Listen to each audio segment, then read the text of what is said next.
And Christine, as you know, U.S. investors got a fair amount of earnings data today. Two retail giants and Dow Components report before the opening bell, Walmart and Home Depot, which of course both offer clues about consumer spending. We also get numbers today from retail chains, Abercrombie & Fitch, Saks, TJX, the parent company, of course, of TJ Maxx and Marshalls. Joining us now to discuss more of what we're looking ahead to, Emily Sanders, Chief Investment Officer at Sanders Financial Management. David Miller is still with us as our guest host out of London. So, Emily, if we are getting better than expected retail numbers as we saw yesterday, some of the economic data, I don't need to tell you, has been more firm as of late. Could the Fed ditch out of QE2 early, as some have suggested? It could, and they have left the door open for that, Nicole. We've just had the first round of QE2. It's very unpopular. Letters to the Fed saying that, really this is a bad thing to debase the U.S. currency. However, we could see that in anticipation of QE2, the market lifted. There was a positive wealth effect. There's also been more private jobs created, not as many as we need, but certainly enough more that consumer confidence is starting to lift. So we think that the holiday season will give some cheer, at least a little more cheer than in the past 2 years. And David was jumping in our previous segment. And David, if you have any thoughts on this, please feel free to jump in as well. But I want to get Emily's thoughts on what is behind some of the bond market action. And David was suggesting that it's some of that stronger data that you just alluded to that was already in play before the Fed stepped in with $600 billion in bond buying.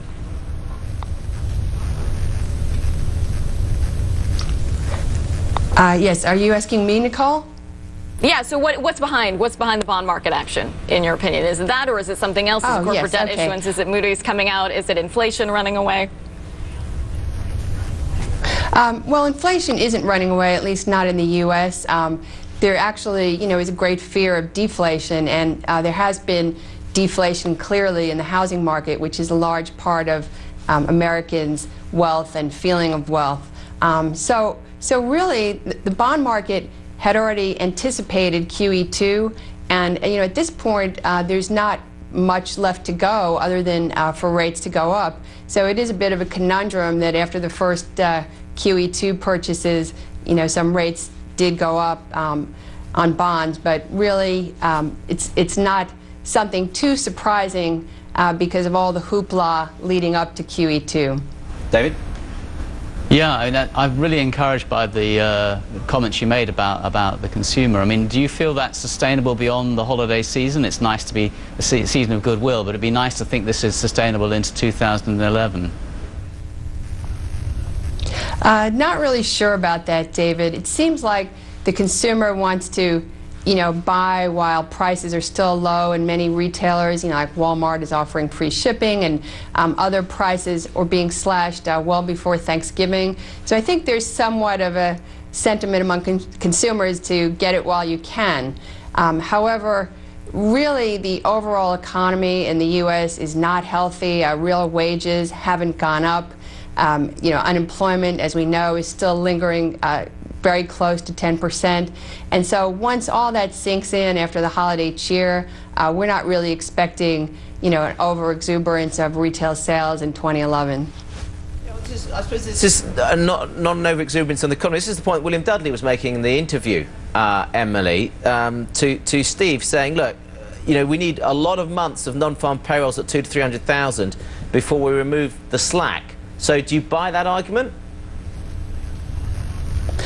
Absolutely, I do agree with Bill Dudley.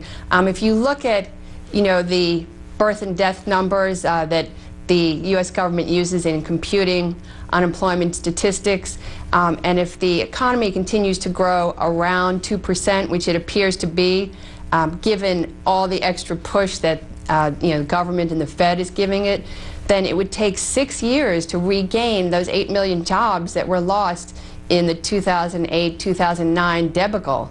And that's really a lot of jobs to regain. So we did have some positive movement with the report last month, but it's going to be a very long slog to get back to 5% unemployment.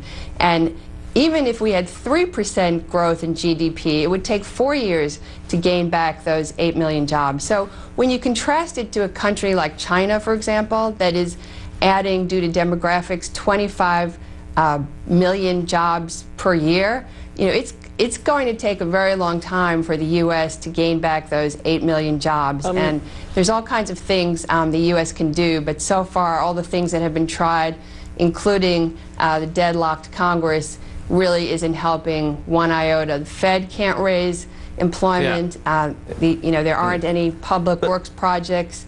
So really, we're kind of stuck at almost 10% unemployment. But David, actually, how much does it matter, as long as we turn the corner on US employment, how does it matter to investors if China is creating those kind of jobs? Total growth is above, global growth output is above where we were before the Lehman crisis. I mean, as long as there's some global growth in the world that companies can make profits out of. Yeah. Well, I mean, one thing, I think people react to momentum. They react to a trend. Everyone's human. This would be very positive news, even if it's from a low base. If the trend has turned. If it's turned, and that's the key thing. If there's conviction around the turn, then it could well take several years. I think what I take from that is that interest rates in the US are going to stay low for a long time, and the rest of the world is going to have to sort out any problems associated with that, because as far as the Fed is concerned, they need to sustain employment, and as long as they don't take risks with prices, i.e. inflation, they're going to keep the rates down. Supportive for stock investors? Supportive for stock investors, yeah. Okay.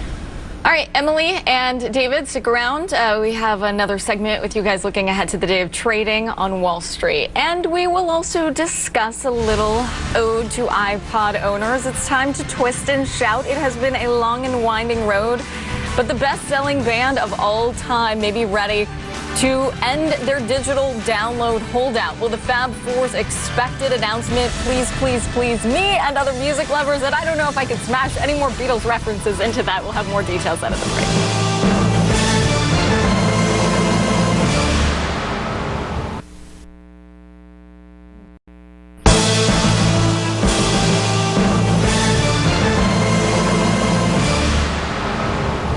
All right, let's look ahead to what's going to drive markets out of the United States today. Emily Sanders, Chief Investment Officer at Sanders Financial Management, is still with us bright and early this morning, 5:53 on the East Coast of the United States.